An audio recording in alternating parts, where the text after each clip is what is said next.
अरे बेटा बनने के बाद मां के लिए दायित्व तो निभाने पड़ते हैं। बेटा बन करके अगर दायित्व तो नहीं निभाओगे तो पूत तो कहे जाओगे, लेकिन कपूतों में गिनती हो जाएगी। तो कपूत नहीं सपूत बनो। तो अब वो आए बनारस में, मुझे तो मां गंगा ने बुलाया है। मुझे तो मैं आया नहीं हूं, ना किसी ने बुलाया है, ना मुझे भेजा गया है, मुझे तो मां गंगा ने बुलाया है। अरे चिट्ठी भेजी थी मां गंगा ने कि टेलीफोन किया था कि एसएमएस किया था? वो भी तो दिखा देते कि आमंत्रण कैसे किया, बुलाया कैसे। लेकिन आज तक आमंत्रण नहीं दिखाया और आप लोगों ने भी भरोसा कर लिया कि बुलाया। मां गंगा ने भी भरोसा कर लिया था कि बुलाया। लेकिन 12 साल के बाद 16 नाले बनारस में गंगा जी में गिर रहे थे, आज भी 16 ही गिर रहे हैं, एक भी कम नहीं हुआ। अगर एक नाला एक साल में बंद करते तो 16 में से 12 तो 12 साल में बंद हो ही जाते, लेकिन एक नाला बंद नहीं कर पाए। वो उनकी हालत है बेटा महाराज की। और इधर ये बेटा जन्म जन्मांतर का नाता है। तो भाई गंगा जी तो चल नहीं सकती, जहां है वहीं उनका तो एक पथ है। भगीरथ ने पथ बना दिया है, इसलिए भगीरथ रथ प्रवाह खाता वच्छिन्न, रथ खाता देवच्छिन्न जल प्रवाह में गंगा पद की शक्ति है। इसलिए भगीरथ के रथ की लीक जो बन गई उसी पे उनको चलना पड़ता है, इसलिए वो तो दिल्ली जा नहीं सकती हैं। लेकिन गौ माता तो लखनऊ आ ही सकती हैं बेटा। तो बेटा तेरा तो मेरा जन्म जन्मांतर का नाता है, तूने जनता के बीच में घोषणा कर ही दिया है। मैंने भी अपने बेटों के माध्यम से जब वो घर में मोबाइल चला रहे थे तो सुन ही लिया है। अब मैं भी अपने 4 पुत्रों के साथ दिवाली के दूसरे दिन से अपनी अपनी सुविधा के अनुसार निकलूंगी। और वो जो अष्टमी तिथि आती है ना, जिसको गोपाष्टमी कहते हैं, उसी गोपाष्टमी को बेटा मैं तेरे लखनऊ में पहुंच जाऊंगी। बेटा बेटा हर गांव से एक ही अभी निकलूंगी, ज्यादा नहीं निकलूंगी।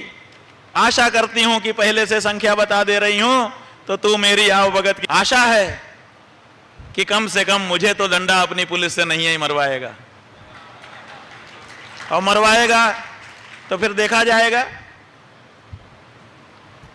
पुत्र तो कुपुत्र होते ही हैं, लेकिन जिस दिन मेरे ऊपर तू डंडा चलाएगा उसी दिन मूर्ख से मूर्ख व्यक्ति को भी पता चल जाएगा तू पुत्र नहीं कुपुत्र है।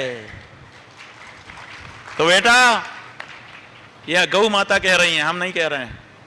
गौ माता कह रही हैं कि बेटा जो कार्यक्रम शंकराचार्य जी ने मनाया है उसके अनुसार कार्तिक शुक्ल पक्ष की द्वितीया 11 नवंबर को गोवर्धन पूजा करके अपनी अपनी सुविधा से अपने अपने गांव से पूरे गांव का परिभ्रमण करके सज के धज के बड़े उत्साह उल्लास के साथ मैं लखनऊ कूच करूंगी।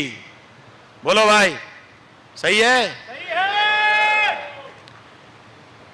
उसके बाद बंधुओं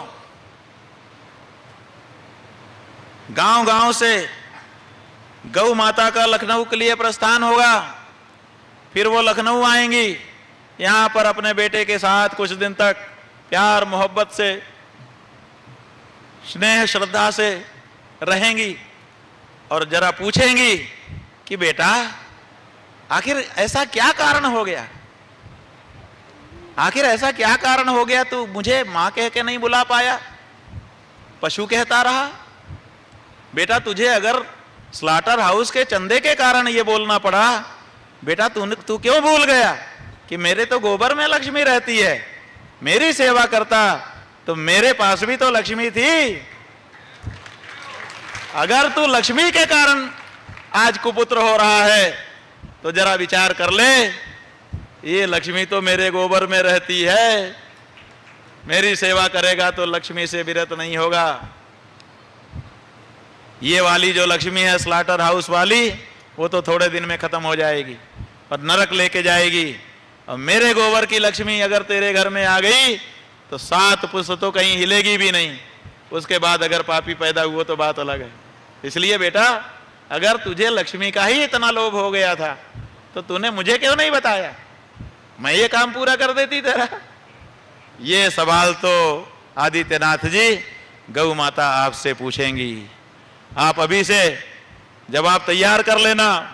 जो आपका भाषण लिखने वाले लोग हैं उनको भी बता देना, ताकि वो लोग भी अपना अध्ययन करके इस बारे में जवाब तैयार कर लें।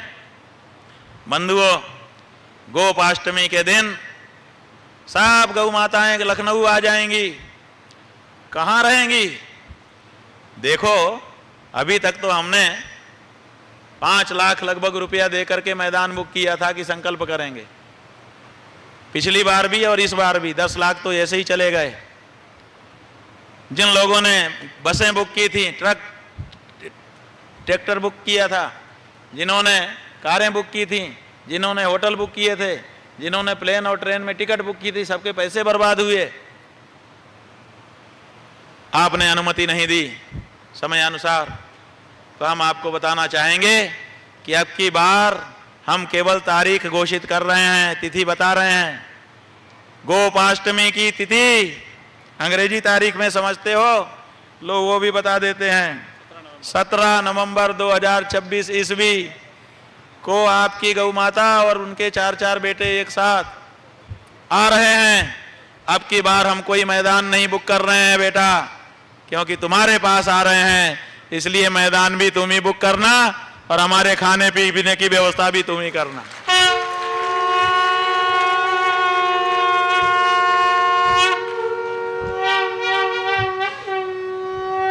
और बेटा, अब की बार हम अनुमति के लिए कोई आवेदन भी नहीं करेंगे। अगर करेंगे तो इतिहास हो जाएगा कि माँ आई थी तो बेटे के यहाँ खड़े रहने के लिए अनुमति मांगना पड़ा था। इससे तेरी बड़ी हेठी होगी बेटा, इसीलिए मैं तेरी हेठी नहीं करवाना चाहती, इसलिए मैं कोई अनुमति भी नहीं मांगूंगी। अभी से बता देती है।